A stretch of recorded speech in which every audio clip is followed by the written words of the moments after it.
మన అంశము పోయిన వారం కూడా చెప్పుకున్నాము, పార్ట్ 1గా చెప్పుకున్నాము. ఇది 2వ భాగంగా మనం చెప్పుకుంటూ ఉన్నాము. నీ యొద్ద ఏమి ఉన్నది, లేదా నీ ఇంటిలో ఏమి ఉన్నది, లేదా నీ చేతిలో ఏమి ఉన్నది అని మనం చెప్పుకున్నాం పోయిన వారము. నీ ఇంటిలో ఏమి ఉంది అని ఎలీషా ప్రవక్త తన శిష్యుల్లో ఒక శిష్యుడు చనిపోతే అతని భార్య వచ్చి, ఆమె నాకు అది లేదు ఇది లేదు ఇది లేదు అని చెప్పేటప్పుడు, అమ్మ నీ ఎంత ఏమి ఉన్నది, నీ ఇంట్లో ఏమి ఉన్నదమ్మా అని అడిగినప్పుడు, నూనె కుండ ఒకటి ఉన్నది అని చెప్పింది. ఖాళీ కుండ ఉన్నాం. ఈరోజు మనం దేవుని సన్నిధానానికి ఖాళీ హృదయాలతో వచ్చాము. పరిశుద్ధాత్మ దేవుడు వాక్యం అనే నూనె అనబడిన పరిశుద్ధాత్మ వాక్యాన్ని మన హృదయాలలో విత్తి ఆత్మతో నింపబడి నిండు కుండలాగా మనం వెళ్ళినట్టు దేవుడు మనకు తోడుగా వాక్యం ద్వారా మాట్లాడాలా. ఆమె ఖాళీ కుండ, ఆమె ఇంటిలో ఉన్న నూనె కుండ ఊరిలో ఉన్న కుండలన్నిటినీ నింపింది. అంటే వాక్యంతో మనం నింపబడితే ఊరిలో ఉన్న కొందరికైనా సువార్త ప్రకటించమని చెప్పడానికి సాదృశ్యంగా ఉన్నది ఈ మాట.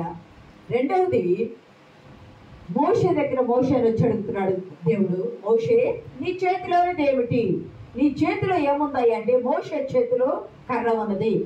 గొర్రెల కాపరి కాబట్టి దుడ్డు కర్ర ఉన్నది. కర్ర పడవేయగా అది పామైంది. దాని తోక పట్టుకోమనగా దేవుడు పట్టుకొనగా అది కర్ర అయింది. అప్పటి నుండి మోషే చేతిలో దేవుని కర్ర ఉన్నది. ప్రియ సంగమా, ఆ కర్రతో అద్భుత కార్యాలు ఈరోజు ఇజ్రాయేల్ దేశం అని చెప్పబడే ఇజ్రాయేలీలు కానీ ఇజ్రాయేల్ దేశం కానీ ఐగుప్తు దేశము నుండి నడిపించబడి మోషే యెహోషువ నాయకత్వంలో నడిపించబడి ఇజ్రాయేల్ దేశముగా అద్భుతంగా స్థిరపరచబడింది. దేవుని నామానికి మహిమ కలుగును గాక. మోషే చేతులు కర్ర ఉంది. ఈ రోజు కూడా మన ముఖ్యం ఏంటంటే, నీ యొద్ద ఏమున్నది. మూడవదిగా మనం 2 చెప్పుకున్నాం. మూడవదిగా న్యాయాధిపతుల గ్రంథము 15వ అధ్యాయము 15వ వచనంలో ఒకసారి చదువుకొని వెళ్దాము.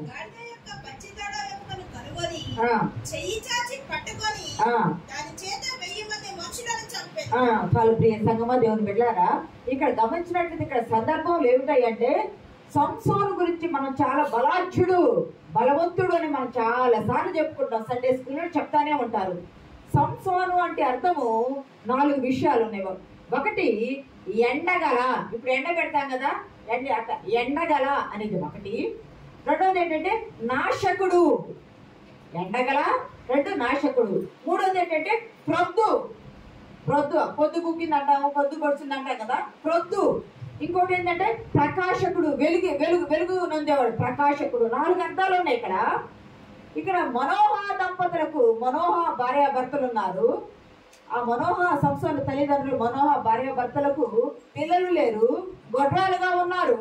కానీ అట్లా గొడ్రాలుగా ఉన్నటువంటి మనోహ దంపతులకు ఒకరోజు దూత ప్రత్యక్షమయ్యి, దూత దర్శనమిచ్చి పొలంలో ఉన్నప్పుడు, ఆమె పొలంలో ఉన్నప్పుడు ప్రత్యక్షమయ్యి, అమ్మ నీకు కుమారుడు పుడతాడు అని చెప్పినప్పుడు ఆమె భయపడిపోయింది. ఆమె వచ్చి తన భర్తకు చెప్పింది. తన భర్తను కూడా పొలంలో తీసుకొని వెళ్ళినప్పుడు అక్కడ దూత ప్రత్యక్షమై చెప్తాడు, మీకు ఒక కుమారుడు పుడతాడు. ఆ కుమారుడు ఎట్లా ఉండాలయ్యా, ఎలా పెరగాలయ్యా అంటే చాలా మోరల్స్ చెప్పారు అక్కడ. అతను తల వెంట్రుకలు కత్తిర వేయకూడదు, పుట్టిన మొదలుకొని చనిపోయే వరకు అతను మంగళ కత్తి అనేది రాకూడదు. ద్రాక్ష రసానికి సంబంధించిన ద్రాక్షావళి నుండి వచ్చేది ఏది కూడా అతను తాకకూడదు. అతను దేవునికి నాజీరు చేయబడ్డవాడు, ప్రతిష్ఠితుడు. అతను ఏది ముట్టకూడదు, ఏది చాలా జాగ్రత్తగా జీవితం ఉండాలి అని చెప్తే, అలాగే కుమారుడు పెంచాడు. కుమారుడు పెరిగాడు, కుమారుడు పుట్టాడు. దూత చెప్పి వెళ్ళిపోయింది. కుమారుడు పుట్టాడు, పెరిగి పెద్దవాడైన తర్వాత దేవుని ఆత్మ బలముగా సంసోను మీదకి అప్పుడప్పుడు వస్తా ఉండేది. ప్రియ సంగమా దేవుని బిడ్డలారా, 24/7 లేదు. అప్పుడప్పుడు దేవుని ఆత్మ బలముగా వచ్చేది. ఎందుకయ్యా అంటే, అప్పటికి ఇంకా రాజు లేడు ఇశ్రాయేలీలకు, న్యాయాధిపతులు ఉన్నారు. సంసోను కూడా ఒక న్యాయాధిపతికి 20 సంవత్సరాలు పరిపాలన చేశాడు, ఇశ్రాయేలీలు ఏలాడు. అయితే అక్కడ ఫిలిష్తీయులు అనేవాళ్ళు ఏలికలుగా ఉన్నారు. ఇప్పుడు బెంజమిన్ నెతన్యాహు ఇజ్రాయేలీలు వెళ్తున్నాడు కదా, అలాగే ఆ రోజుల్లో సంసోను కాలంలో ఇజ్రాయేలీలు ఎవరు పాలన చేస్తున్నారయ్యా అంటే, ఫిలిష్తీయులు అనే వాళ్ళు పాలన చేస్తున్నారు. ఫిలిష్తీయులు పాలన చేస్తుంటే వాళ్ళు చుట్టుపక్కనే ఉన్న గాజా, మీరు బ్యాక్ చూస్తే వెనక భాగంలో ఉంటుంది గాజా సముద్రపు మధ్యధర సముద్రం తీరం ఉంటూ ప్రాంతాలు అవన్నీ, గాజా గాని, ఆ గాదర ప్రాంతాలు గాని, అష్టోద్ గాని, కొన్ని 5 ప్రాంతాలు ఉంటాయి వాళ్ళు. అవన్నీ ఫిలిష్తీయులు అంటే సముద్ర గడి నుండి వచ్చిన వారు అంటారు, ఫిలిష్తీయులు అంటే యుద్ధ వీరులు అంటారు, ఫిలిష్తీయులు అంటే యుద్ధ కాంక్ష కలిగిన వారు అంటారు, ఫిలిష్తీయులు అంటే ఇనప రథములు కలిగిన వారు అంటారు, ఫిలిష్తీయులు అంటే చాలా ఎత్తరులు, బలవంతులు, బలశాలులు, ఎవరినైనా రెచ్చగొట్టి వాళ్ళని ఓడించే మనస్తత్వం కలిగిన వారు. అటువంటి వాళ్ళు ఇజ్రాయేలీయులు ఏలతంటే ఇప్పుడు మనకి రేవంత్ రెడ్డి గారు, సీఎం రేవంత్ రెడ్డి గారు మనకు ఇక్కడ సీఎంగా ఉన్నారు, మోదీ మనకి ప్రధానమంత్రిగా ఉన్నారు, అక్కడ ఆంధ్రాలో సీఎం చంద్రబాబుగా ఉన్నారు. అలాగే ఇజ్రాయేలీలకు ఆ రోజులు రాజులుగా ఉన్నారు కాబట్టి రాజులు ఫిలిష్తీయులుగా ఉంటే ఈ సంసోను ఏం చేశాడయ్యా అంటే దేవుడు సంసోనును రేపుచ్చుకున్నాడు. ఎందుకు రేపుచున్నాడయ్యా? ఇజ్రాయేలీలకు న్యాయం కావాలి, ఇజ్రాయేలీలకు దేవుడు తోడుగా ఉండాలి. ఇజ్రాయేల్ ఫిలిష్తీయులు ఇబ్బంది పెడుతూ ఉన్నారు, పంటలు పండించుకుంటున్నారు. పంటలు రాగానే గిద్యోను కాలంలో అదే జరిగినాయి కదా, పంటలు రాగానే మూడు రకాలైన శత్రువులు వచ్చి పంట అంతా దోసుకొని పోయేవాళ్ళు. వాళ్ళని తినడానికి తిండి కష్టపడతారు, పొలంలో పంటలు కుప్పలు వేయగానే పంటలు రాగానే తీసుకొని పోవటం, అక్కడ ఉన్న చెట్లను నరికి రకరకాలుగా ఇబ్బంది పెట్టేవాళ్ళు. దేవుడు ఏం చేశాడంటే తన బిడ్డలైన ఇశ్రాయేలుకు తోడుగా ఉండటానికి సంసోనును రేపడానికి సంసోను పుట్టించాడు. ఆ సంగతి తల్లిదండ్రులకు కానీ ఇజ్రాయేలులకు కానీ తెలియదు. కానీ ఈ సంసోను ఏం చేస్తున్నాడంటే అతను అన్ని తిరిగి చూస్తున్నప్పుడు ఫిలిష్తీయుల దేశంలో ఒక ప్రాంతంలో ఒక స్త్రీని చూసి ఇష్టపడతాడు. తల్లిదండ్రుల దగ్గరికి వెళ్ళి అంటాడు, అమ్మా ఫిలిష్తీయులు ఒక స్త్రీని చూశాను, ఒక అందమైన అమ్మాయిని చూశాను, ఆ అమ్మాయిని నేను ఇష్టపడ్డాను, ఆ అమ్మాయిని పెళ్లి చేసుకుంటానంటే తల్లిదండ్రులు అంటారు, ఎందుకు రా, మన బంధువుల్లో ఎవరు లేరా, బయట వాళ్ళని ఎందుకు చేసుకుంటాం, అన్యుల్లో ఎందుకు చేసుకుంటాం అంటే లేదు చేసుకుంటానంటే లేక పుట్టాడు, ఒక్కగానొక్క కుమారుని మాట వినాలి, అతను కష్టం కలిగించకూడదని ఆ తల్లిదండ్రులు వెళ్ళి ఆ కుమార్తెను, ఆ ఫిలిష్తీయుల కుమార్తెను వివాహం చేసుకొని, వివాహం జరిగినప్పుడు ఇప్పుడు కథ చెప్తాడు, సామెతలు అంటారు కదా, క్షేత్రాలు అంటారు కదా, అటువంటి ఒకటి అయినప్పుడు చెప్పినప్పుడు వాళ్ళు ఎవరు తెలుసుకోలేకపోతారు. భార్య 7 రోజులు ఏడుస్తానే ఉంటది, నువ్వు నన్ను ప్రేమించలేదు, నువ్వు నాకేమి చెప్పట్లేదని. ఆ బాధ భరించలేక నిజం చెప్పేస్తే లాస్ట్ రోజు వాళ్ళు అంటారు, అక్కడ ఫిలిష్తీయులు అంటారు, అతను ఇజ్రాయేలీయుడు, అతను వచ్చి ఫిలిష్తీయులైన మనల్ని నష్టపరచడానికి ఈ విధంగా చేస్తున్నాడని నిన్ను నీ తండ్రికి నష్టం చేస్తా ఉన్నప్పుడు ఆమె భార్య ఏడ్చి చెప్పగా సంసోను భార్యకి చెప్తే సంసోను భార్య అందరికి విషయం చెప్పేసింది, జవాబు చెప్పేసింది, ఆ కథ ఇప్పుడు భావం చెప్పేసింది. సంసోను కోపం వచ్చింది. అప్పుడు ఏం చేస్తాడే అంటే అవతల వాళ్ళ దగ్గరికి వాళ్ళని కొట్టి వాళ్ళ దగ్గర యుద్ధం చేసి వాళ్ళకి ఇస్తానన్నటువంటి ఆ నష్టపరిహారం ఇచ్చేస్తాడు. నష్టపరిహారం ఇచ్చేసి కోపంతో వచ్చేస్తాడు. కోపంతో రాగానే అవి ఏం చేస్తాడంటే ఆ మామ ఏం చేస్తాడు, ఇది తెలిసిన కథే కానీ కొంతమందికి తెలియదు కాబట్టి చెప్తున్నాను. మామ ఏం చేస్తాడంటే సంసోను కోపంతో వెళ్ళిపోయాడు, మళ్ళా రాడు, కోపంతో వెళ్ళిపోయాడు మళ్ళా రాడు అనుకుని సంసోను స్నేహితుల్లో ఒక స్నేహితుడికి ఈ భార్యని ఇచ్చి పెళ్లి చేస్తాడు. గమనించండి, సంసోను స్నేహితుల్లో ఒక స్నేహితుడికి సంసోను భార్యని ఇచ్చి పెళ్లి చేస్తాడు. కోపం దీని కొన్ని రోజులు పోయినాక ఒక మేక పిల్లని తీసుకొని సంసోను చక్కన పెట్టుకొని మళ్ళీ భార్యని చూద్దామని వెళ్ళేటప్పటికి మా ఇంట్లో పోని ఒక డట పడతాడు, నీ భార్య లేదయ్యా, నువ్వు కోపంతో వెళ్ళిపోయావు కదా, ఇంకా రావు అనుకుని నీ భార్యను నీ స్నేహితుడికి ఇచ్చి నేను పెళ్లి చేశా, ఆమె చెల్లి ఉంది చక్కనిది, ఆమెను వివాహం చేసుకోయా అన్నప్పుడు సంసోనుకు బాగా కోపం వచ్చి సంసోను ఏం చేస్తాడంటే అక్కడ నక్కలు ఎక్కువ ఉంటాయి, ఆ దేశంలో ఇజ్రాయెల్ ప్రాంతంలో నక్కలు ఎక్కువ ఉంటాయి.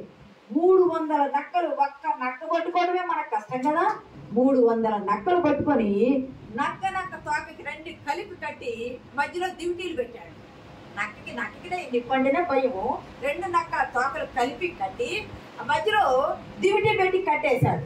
దివిటీ పెట్టి కట్టి పొలాలకు వదిలితే అబ్బా ఇంకా చూడండి పంటకు వచ్చేది పొలాలు, గోధుమలు కోతలు కోస్తున్నాయి, పొలాలు కోతకు వచ్చినాయి, కోత కోయటమే పంట పండినాయి.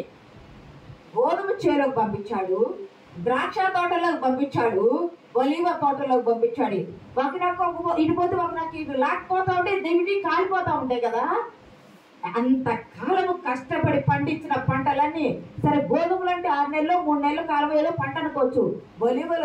ఒలీవలు అంటే చాలా సంవత్సరాలు పడుతుంది కదా, చెట్టు ఎదిగి పెద్దదయ్యేటప్పటికి.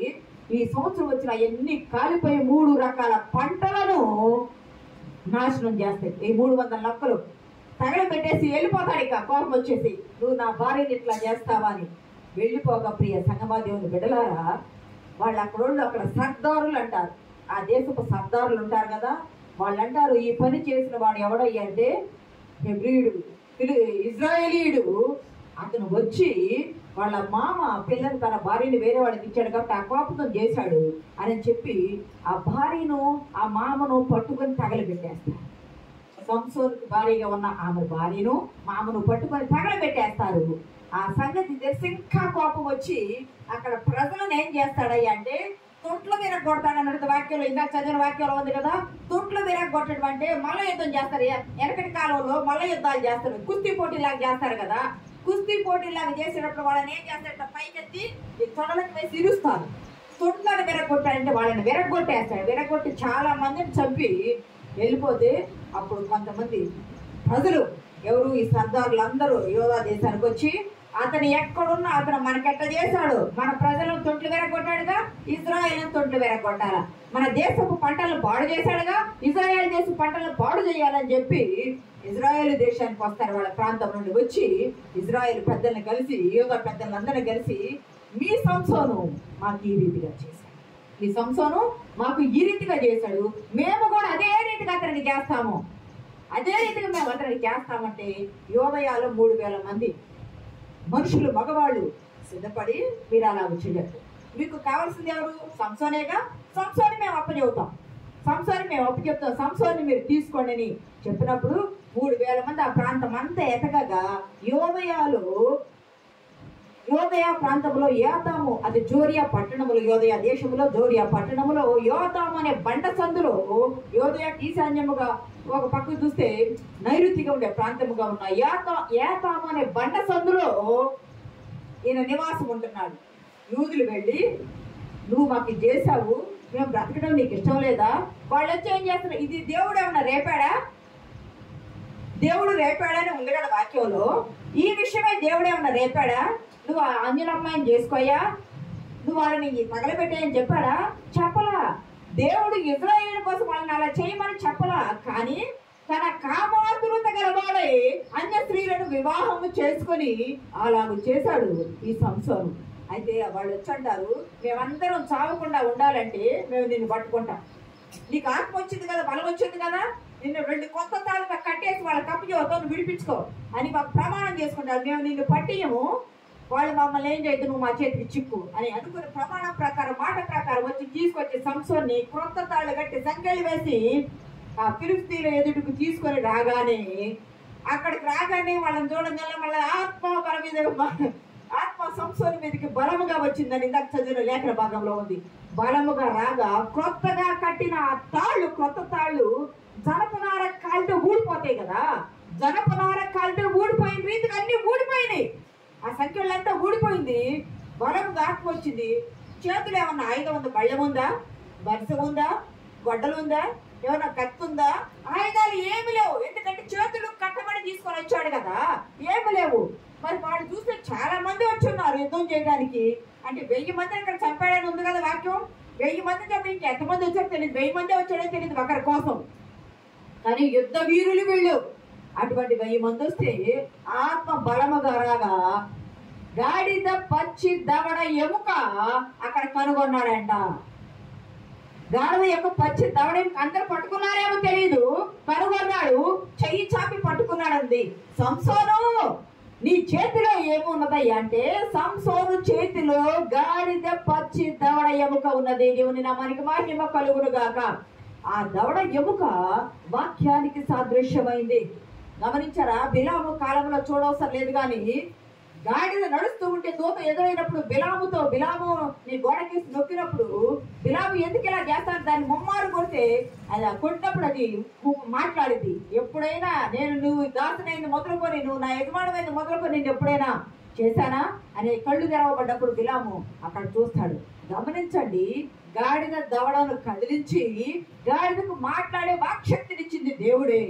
అదే గాడిద దవడ ఎముక తీసుకొని ఆ గాడిద అది ఏమంటారు దాన్ని గిట్టలు చీలకుండా ఉంటాయి, కానీ అపవిత్రమైంది, కానీ కొన్ని మంచి కార్యాలకు విడిపించి వాడుకునే అలవాటు యోదయ సాంప్రదాయంలో ఉన్నది.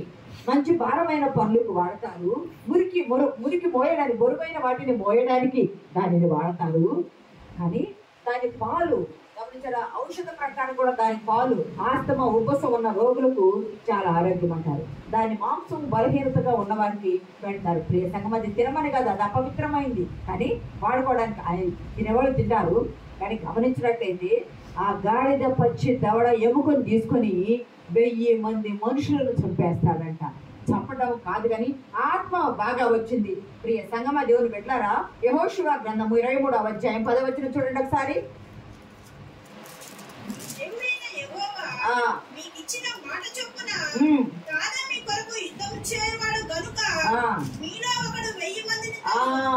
యెహోషువతో దేవుడు అంటాడు, మీ దేవుడైన యెహోవా మీకు మాట ఇచ్చాడు, మీకు ఇచ్చిన మాట చొప్పున మిమ్మల్ని రక్షించడానికి తానే మీ పక్షాన యుద్ధం చేస్తాడు. కాబట్టి ఒక్కడు 1000 మందిని తరుముతారు. దేవుని వాక్యం ఇక్కడ నెరవేరిందా?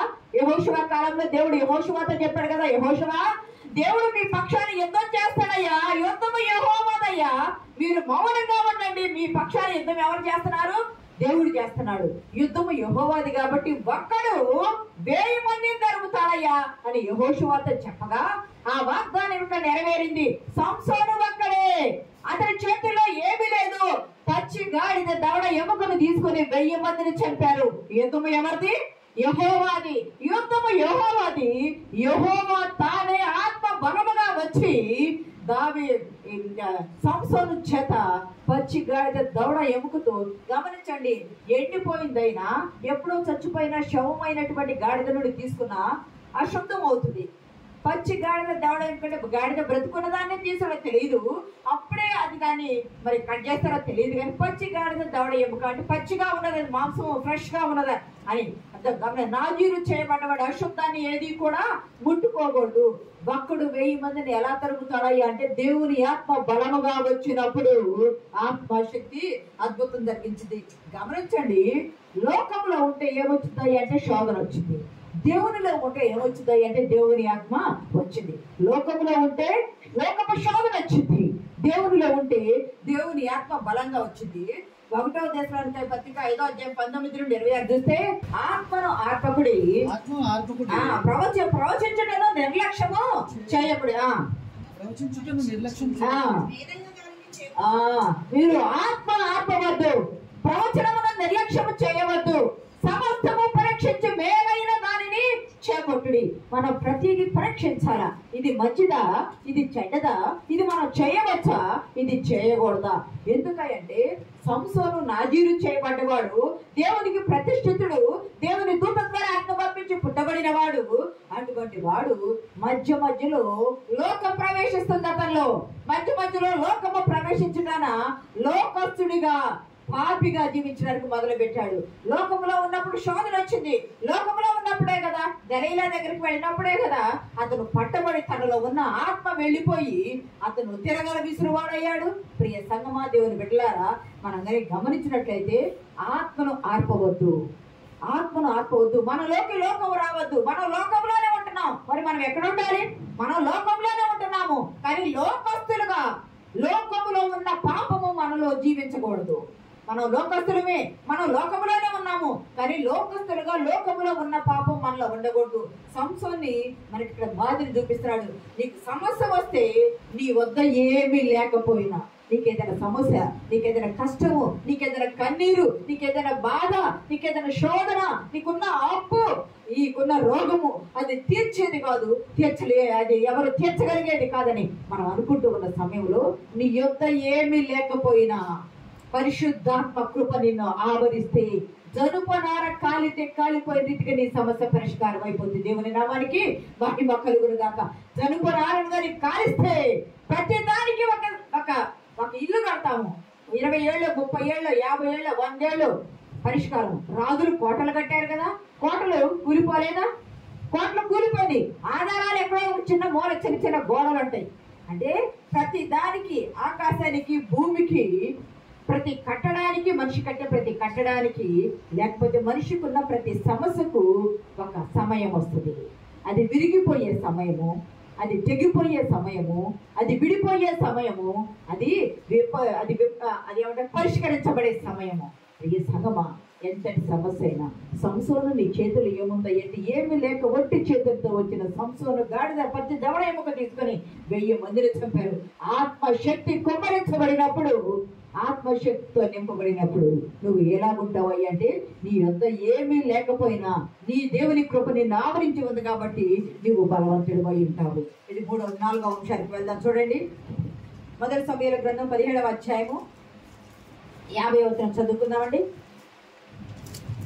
అదే సమూయేలు గ్రంథం 17 ఫాస్ట్ గా తీసుకుందాం సమయం. ఫిలిష్తీయుని కంటే బలహీనుడై ఖడ్గము లేకే ఒడిసెలతోనూ రాతితోనూ ఆ ఫిలిష్తీయుని కొట్టి చంపాడు. ఇక్కడ గమనించినట్లయితే అమ్మ నీ ఇంటిలో ఏముందని ఏలియా భక్తుడు అడిగితే, ఎలీషా భక్తుడు అడిగితే నా ఇంటిలో నూనె కొండ ఉంది అన్నారు. మోషే నీ చేతిలో ఏమి ఉంది అన్నప్పుడు నా చేతిలో ఏమున్నదన్నారు చెప్పండి. మోషే చేతిలో కర్ర ఉంది, సంసోను చేతిలో గాడిద పచ్చి దవడ ఎముక ఉంది. ఇప్పుడు దావీదు మొదటి సమూయేలు గ్రంథం 17వ అధ్యాయం 4వ వచనంలో ఫిలిష్తీని కంటే బలాఢ్యుడై, దావీదేమో చిన్నవాడు యవనస్తుడు, ఇంకా టీన్స్ ప్రాయం కూడా దాటి ఉండకపోయిన వాడు కావచ్చు, కానీ చిన్నవాడు అయినా ఆ దావీదు 6 మూరల జానుడు అంటే 9 అడుగుల 9 అంగుళాలని పండితుల అభిప్రాయం. 9 అడుగుల 9 అంగుళాల ఎత్తు. అంత 6 మూరలు ఇందాక చెప్పుకున్నాం కదా. ఫిలిష్తీయులు అంటే చాలా బలమైన వారు, చాలా ఎత్తరులు, యుద్ధకాంక్ష కలిగిన వారు, 500 తులముల రాగి ఎత్తుగల బళ్ళాలను మోసేటువంటి వారు, తన మీద హెల్మెట్ బరువైన రాగి శిరస్త్రాణము, ఇక్కడ బ్రెస్ట్ ప్లేట్ పెట్టుకుంటారు, ఈ కాళ్లకు తొడుగులు తొడిగేస్తా ఉంటారు, అన్ని ఆయుధాలు, వెనక వీపునకు 500 తులముల రాగి ఎత్తుగల. చదవండి ఒకసారి ఆ మాట చదవండి. అతని తల మీద రాగి శిరస్త్రాణం ఉండేను, అతను యుద్ధ కవచము ధరించుండెను. తల మీదేమో రాగి శిరస్త్రాణం ఉంది, హెల్మెట్ ఉంది, యుద్ధ కవచం అంటే బుల్లెట్ ప్రూఫ్ లాంటిది ధరించాడు. కవచము 5000 తులముల రాగి ఎత్తుగలది. 5000 తులముల బరువు కలిగిన కవచాన్ని ధరించారు. ఎంత ఎంత బలవంతుడై ఉండాలా. 5000 తులాలు, ఒక 20-30 తులాలు పెట్టుకోవాలంటేనే ఇప్పుడు అసలు పెట్టుకోలేదు. కాళ్ళని ఇదైపోతుంది. మరి 5,500 తులముల ఎత్తుగల రాగి బ్రెస్ట్ ప్లేట్ తొడుగు పెట్టుకున్నాడు. ప్రియ సంగమా, దేవుడు ఎంత బలాఢ్యుడై ఉండాల. 9 అడుగులు బలాఢ్యుడు. మరియు అతని కాళ్ళకి రాగి కవచమును, కాళ్ళకేమో రాగి కవచాలు ఉన్నాయి, భుజముల మధ్య రాగి బలం ఎంత ఎత్తుగలదయ్యది. అతని ఈటే కర్ర నేతగాని ధోని అంత పెద్దది. మరియు అతని ఈట కొన 600 తులముల ఇనుము ఎత్తుగలది. 600 తులముల ఇనుము ఎత్తుగలదంట. ప్రియ సంగమ, అంత బలాఢ్యుడు, అంత ఆయుధాలు ధరించి వచ్చిన గొల్యాతు మీదకి దావీదు చిన్నవాడు, కుర్రవాడు, ఎర్రనివాడు, రూపసి అయినటువంటి ఆ దావీదు ఫిలిష్తీయుని కంటే బలాఢ్యుడై ఖడ్గము లేకుండానే, అతను మళ్ళా ఖడ్గము కూడా ధరించాడు. ఖడ్గము లేకుండానే దావీదు నీ చేతిలో ఏమి ఉన్నదయ్యా అంటే నా చేతిలో వడిసెల ఉన్నది. నీ చేతిలో ఏముందయ్యా అంటే నా చేతిలో వడిసెల ఉన్నది. ఏనాలోయలో ఏరుకున్నటువంటి నున్నని 5 రాళ్లు ఉన్నాయి. గమనించండి ప్రియ సంగమా, దేవుని బిడ్డలారా, నున్నని 5 రాళ్లు ఉన్నాయి. మీరు గమనించారు, ఎప్పుడు క్రిస్మస్ లో మనం వాక్యం చదివిస్తూ ఉంటాం కేర్స్కి వెళ్ళినప్పుడు. యెషయా గ్రంథం 9:6 చూడవలసిన లేదు, కానీ మనకు కుమారుడు అనుగ్రహించబడ్డాడు కదా. ఆయన ఎటువంటి వాడయ్య అంటే ఆశ్చర్యకరుడు, ఆలోచనకర్త, బలవంతుడైన దేవుడు, నిత్యుడు, తండ్రి, సమాధానకర్త, అధిపతి అని పేరు పెట్టబడ్డవాడు కదా. ఏమీ లేకనే, చేతిలో ఆయుధము ఖడ్గము లేకుండానే దావీదు నీ దగ్గర ఏమి ఉన్నదయ్య అంటే నా చేతిలో వడిసెల ఉన్నది. నా చేతిలో వడిసెల ఉన్నది. నాకు నా సంచిలో, నేను తగిలించుకున్న సంచిలో చిక్కములు ఏమున్నాయి అంటే 5 నున్నని రాళ్ళు. 5 రాళ్ళు ఆశ్చర్యకరుడు అనే రాయి, ఆలోచనకర్త అనే రాయి, బలవంతుడైన దేవుడు అనే రాయి, నిత్యుడు తండ్రి అనే రాయి, సమాధానకర్త అధిపతి అనే రాయి తీసుకున్నాడు. 5 రాళ్లలో బలవంతుడైన దేవుడు అనబడిన రాయిని తీసుకున్నాడు. ఎందుకంటే దావీదు బలహీనుడు, బలాఢ్యుడు ఎదురున్నాడు. అంతకంటే బలవంతుడైన దేవుడు అనబడిన రాయిని తీసుకొని చిక్కములో పెట్టుకొని ఒకే ఒక్క రాయి తీసుకొని ఆ వడిసెలలో పెట్టి తిప్పి కొట్టగా, హెల్మెట్ అన్ని ధరించాడు కదా, ఎక్కడికి కొట్టే ఆస్కారం లేదు కదా, ఇక్కడ మాత్రమే నుదుటి మాత్రమే కొట్టే ఆస్కారం ఉంది. ప్రియ సంగమా, బొడ్సెలలో పెట్టి గిరగిర తిప్పి రాయి కొట్టగా అంత హెల్మెట్ ధరించుకున్న 6 మూరల జానెడు 9 అడుగుల 9 అంగుళాలు ఉన్న ఆ గొల్యాతు ఇక్కడ తగలగా ఆ ఎక్కబడ్డాడు, బోర్లో పడ్డాడు. ఇక్కడ తగిలినప్పుడు వెనక వెలికలకు పడాలి కదా. ముందు కొట్టిందేమో దావీదు, వెనక కొట్టిందేమో దేవుడు. దావీదు అంటాడు, యుద్ధము యెహోవాది. ఇన్ని ఆయుధాలు ధరించి వచ్చాడు కదా ఈ ఫిలిష్తీయుడు. గొల్యాతు అనే శూరుడు 6 మూరల జానుడు, రాగిశ్రీ స్నానము, యుద్ధ కవచము, కాళ్ళకు రాగి కవచాలు, భుజాల మధ్య రాగి బళ్ళెము. ఇతడు తనను తాను హెచ్చించుకుంటా ఇజ్రాయేలు దేవుణ్ణి తగ్గిస్తూ వచ్చాడు కదా. కానీ దావీదు యూదుడు, అతని చేతిలో వరిసెల 5 నుండిని రాళ్ళే ఉన్నాయి. హృదయంలో ఏముందాయి అంటే దేవుని గూర్చిన అత్యాసక్తి ఉంది. దేవుని నామానికి మహిమ కలుగును గాక. దావీదు హృదయంలో ఏముందాయి అంటే యుద్ధ కవచాలు లేవు, ఆయుధాలు లేవు, కానీ హృదయంలో దేవుని గూర్చిన అత్యాసక్తి ఉన్నది. 17వ అధ్యాయము 47వ వచనం ఒకసారి చదవండి.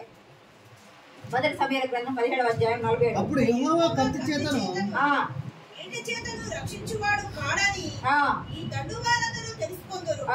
యుద్ధము దేవుని నామానికి మహిమ కలుగును గాక. యుద్ధము ఎవరిది? యెహోవాది. యుద్ధం ఎవరు చేస్తారు? నేను బాలుండే, నేను చిన్నవాడిని, నాకు ఆయుధాలు లేవు, ఇవన్నీ తగిలించుకుంటే నాకు మోయడం చేత కాదు.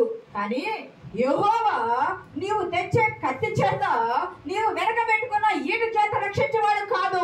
యుద్ధము యెహోవాది అని చెప్పి బలవంతుడైన దేవుడు అని ఒక రాజుని తీసుకొని వరుసల్లో పెట్టి కొట్టగా నుదుట తగిలి వాడు బోర్లా పడ్డాడు. 9 అడుగుల 9 అంగుళాలు ఉన్న ఆ గొల్యాతు అనే శూరుడు, యుద్ధ శూరుడు ఒక్క బోర్లా పడ్డాడు. యుద్ధం ఎవరిది? యెహోవాది.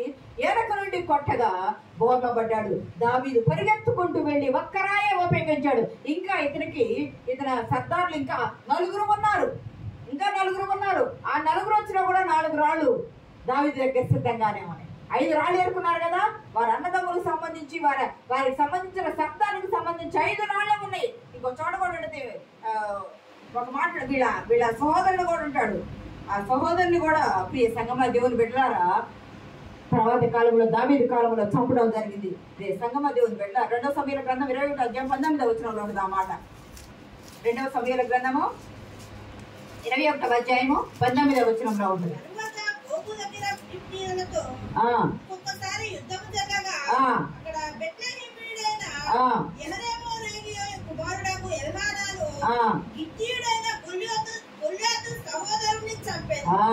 ఈ గొల్యాతు సహోదరుని యూదుల్లో ఒకడే మళ్ళా తర్వాత కాలంలో కూడా చంపాడు. ప్రియ సంగమా దేవుని బిడ్డలారా, మన దేవుడు ఎటువంటి వాడయ్య అంటే ఆయన యేసుక్రీస్తు ప్రభు వారు పునాది రాయి, సజీవమైన రాయి. ఇంకో ప్రసంగం వాడుకోవచ్చు కానీ పరిశోధించబడిన రాయి, అమూల్యమైన రాయి. ఈయన మూల రాయిని తీసుకొని కొట్టగా దావీదు యేసు నామములో ప్రియ సంగమా యుద్ధము యెహోవాది అని కొట్టగా అంతటి వాడు కూడా చనిపోయాడు. ప్రియ సంగమా మన యొద్ద ఏమీ లేదు, సంసోను వద్ద ఏమీ లేదు, కానీ జయం పొందుకున్నాడు. దావీదు వద్ద ఏమీ లేదు. దావీదు హృదయంలో దేవుని గురించిన అత్యాసక్తి ఉంది. నోట యుద్ధం ఈ కత్తి చేత ఈ ఈటి చేత రక్షించేవాడు కాదు మన దేవుడిని. నోట స్తుతి ఉన్నది. యుద్ధములో నీ తెగవేచడానికి ముందే ప్రవచనం ఉన్నది.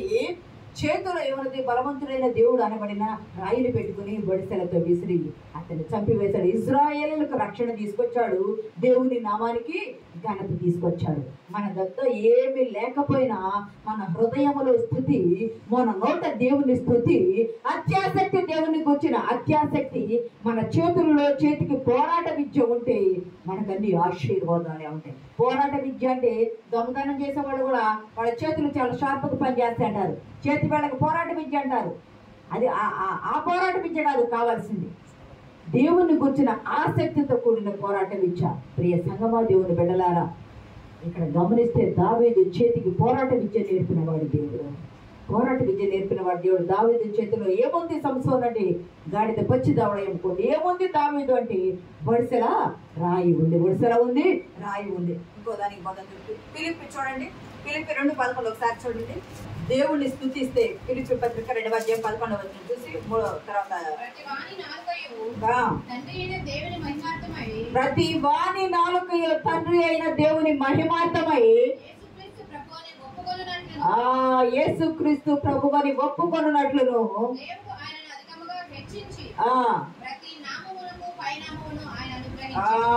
అధికముగా హెచ్చించాడు దేవుడు. దావీదు కుమారుడైన యేసుక్రీస్తు నామములో బలవంతుడైన దేవుడనే రాయి వేసినగా జయం పొందుకున్నాడు.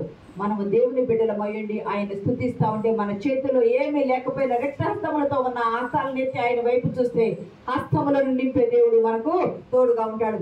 5వ అంశంలోకి పోదాం. చూడండి, యోహాను సువార్త 6వ అధ్యాయం 9వ వచనంలో యేసుక్రీస్తు ప్రభువారు గలిలయ సముద్రపు లేదా గలిలయ సరస్సు అందరికి అవతల వైపుకు వెళ్ళిపోయారు. యేసుక్రీస్తు ప్రభువారు తన శిష్యుల దగ్గర వెళ్ళిపోయారు.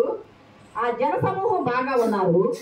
జనమంతా ప్రభువారు ఒక కొండ మీద ఉన్నారని గుర్తెరిగి ప్రజలందరూ వస్తా ఉన్నారని అక్కడ ఉంది. ప్రజలు వచ్చినప్పుడు ప్రభు వారిని చూచి వారిని కూర్చోబెట్టి 3 రోజుల పాటు వాక్యం బోధిస్తూ ఉన్నారు. వారి మీద కనికరపడ్డాడు, కాపర్లేని గొర్రెల వలె ఉన్నారని వాక్యం బోధించారు. వాక్యం బోధించిన తర్వాత వాళ్ళు వెళ్ళిపోయేటప్పుడు వాళ్ళని పంపివేయాలి అని అన్నప్పుడు అప్పుడు ప్రభువు ఏమి చేయాలో తాను ఎరిగి ఉన్నారు. ఏమి చేయాలో ఎరిగి ఉండిన ప్రభువు పిలుపును పిలిచి అంటాడు, పిలుపు వీరికి భోజనం పెట్టండి అంటే పిలుపు అంటాడు, ప్రభువా 200 ధ్యానాల పైన అవుతుందయ్యా, ఇంతమంది తీసుకొచ్చి పెట్టాలంటే చాలా మంది ఉన్నారయ్యా, పురుషులే 5,000 మంది అన్నారు, ఇంకా స్త్రీలు పిల్లలు లెక్కించలేదు. ప్రియ సంగమా, ఏమి చేయాలో ప్రభువు ఎరిగి ఉన్నాడు. కానీ పిలుపుని అడిగాడు. కానీ పేతురు సహోదరుడైన ఆంద్రేయ ఉన్నాడు కదా, పేతురు తోబుట్టు ఆంద్రేయ ఉన్నాడు కదా, ఆంద్రేయ వచ్చి ప్రభువా ఒక బాలుని యొద్ద 5 రొట్టెలు 2 చేపలు ఉన్నాయి. ఒక బాలుని యొద్ద ఏమున్నాయి? 5 రొట్టెలు 2 చేపలు ఉన్నాయి. అంటే గమనించండి, ఈ రోజుల్లో పిల్లలకు మనం చాలా నేర్పించాలి. ఆ తల్లిదండ్రులు మందిరానికి వచ్చారు, ప్రభు దగ్గరికి వెళ్తున్నారు, వాక్యం వినడానికి వెళ్తున్నప్పుడు ఆహారాన్ని సిద్ధపాటు చేసుకుని పిల్లలకు పంపించారు తల్లిదండ్రులు. పిల్లవాడు తన యొద్ద ఉన్నది మనం అన్ని ఇంటి వాకిలు కడుకుంటాం, అన్ని శుద్ధి చేసుకుంటాం. పిల్లలకు పెట్టాల్సిన ఆహారంలో అశ్రద్ధ చేస్తాం. సిద్ధపాటు కలిగి ఉండాలి. ఆహార విషయాల్లో ప్రతి విషయంలో సిద్ధపాటు కలిగి ఉండాలి. ఆ తల్లిదండ్రులు పిల్లలకు సిద్ధపాటు చేసి ఆహారాన్ని పిల్లలకు పంపించినప్పుడు ఇచ్చే మనసు కూడా ఉండాలి. సిద్ధపాటు చేసి పంపించడమే కాదు, ఇచ్చే మనసు కూడా ఉండాలి.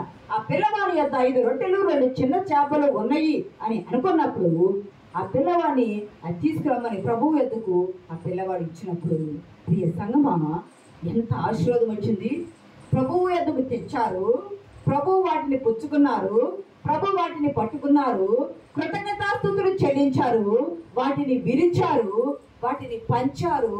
పంచగా ఇంకా 12 గంపలు మిగిలినాయి.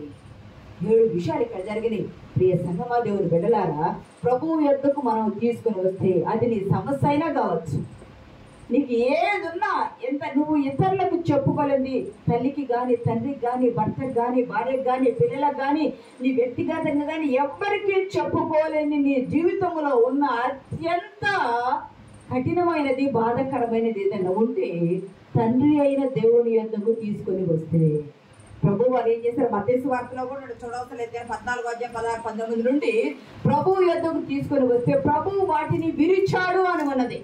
ప్రభు వాటిని విరిచాడు. విరిస్తే గమనించండి, మనకి సమస్య ఉందయ్యా, ఇది తీరటం లేదు. తీరటం అంటే ఏమిటి? ఏదైనా ఒక సిరప్ ఒక టాబ్లెట్ తెచ్చుకున్నప్పుడు అది డేట్ అయిపోయింది, తారీఖు అయిపోయింది అనుకొని మనం తీసేస్తాం కదా, అంటే అది పనికిరాదని పడేస్తాం కదా. మనకున్న సమస్య ఇందాక చెప్పినట్టు మనకున్న సమస్యకు మనకున్న బాధలకు ఒక సమయం వస్తుంది, పరిష్కారం అయ్యే సమయం. ఎప్పుడయ్యా అంటే ఆ పిల్లవాడు కానీ ప్రభువు యొద్దకు వచ్చినప్పుడు ప్రభువులకు ఇచ్చిన రీతిగా మనకున్న సమస్య ఆయన పాదాల దగ్గర పెట్టి ఆయన చేతులకి ఆయన పాదాల దగ్గర పెడితే తన చేతితో ఆ సమస్యను పట్టుకుంటాడు, తన చేతితో ఆ సమస్యను విరుస్తాడు. విరచి మనకు శ్రేష్టమైనది ఇస్తాడు. ప్రియ సంగమా దేవుని బిడ్డలారా, సమస్యనే మనం అనుకుంటాము, ఆ సమస్యలోనే కూర్చుంటాము, దేవుని యొద్దకు వస్తాము, సమస్యను దేవుని దగ్గర పెడతాము, మళ్ళీ మన వెంటే సమస్యను తీసుకొని పోతాం. దేవునికి అప్పచెప్పి నీకు అప్పచెప్పామయ్యా, మేము హృదయంలో సమస్య అనే కొండలో నీ హృదయంలో నింపుకొని వచ్చాము, నీ దగ్గర కుమ్మరించాము, సమస్య తీరి ఖాళీ కొండతో వెళ్తున్నాం, నీ పరిష్కారం అనే జవాబుతో నింపయ్యా అని మనం దేవుడిని అడిగితే మనకు పరిష్కారం నింపే దేవుడు మన దేవుడు. ఈ చిన్న పిల్లవాడు దేవుని ప్రభువు దగ్గరికి వచ్చినప్పుడు అక్కడ ఉన్న సమస్య ఏమిటంటే అంతమందికి ఆహారం కావాలా, కానీ దానికి ఇచ్చేవాడు కూడా సిద్ధపడి ఉండాలా. సిద్ధపడ్డ ఆ బాలుడు గొప్పవాడు. తీసుకున్న ప్రభువు వాటిని ఆశీర్వదించి విరిచి అందరికీ ఇచ్చి పరిష్కారం చేశాడు. సంగమ దేవుని బిడ్డలారా, యోహాను సువార్త 6వ అధ్యాయంలో ఒకసారి చూడండి. నేనే అక్కడ ప్రభు అంటాడు, నేనే జీవాహారం అంటాడు.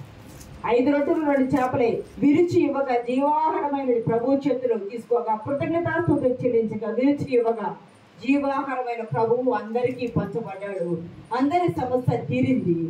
అక్కడ ఇంకా కొన్ని గంపలు 12 గంపలు నీ యొద్ద ఏది ఉన్నా ప్రభు యొద్ద తీసుకొచ్చు. అందుకు యేసు వార్త ఇట్లనెను, జీవాహారము నేనే, నా ఎద్దుకు వచ్చేవాడు ఏమాత్రం ఆకలి కొనడు, నా ఎందు విశ్వాసం ఉంచేవాడు ఎప్పుడు దప్పికొనడు. హెబ్రీ పత్రిక 6వ అధ్యాయం 14లోగా ఒక మాట ఉన్నది. హెబ్రీ పత్రిక 6వ అధ్యాయము 14. నిశ్చయముగా నిన్ను ఆశీర్వదించి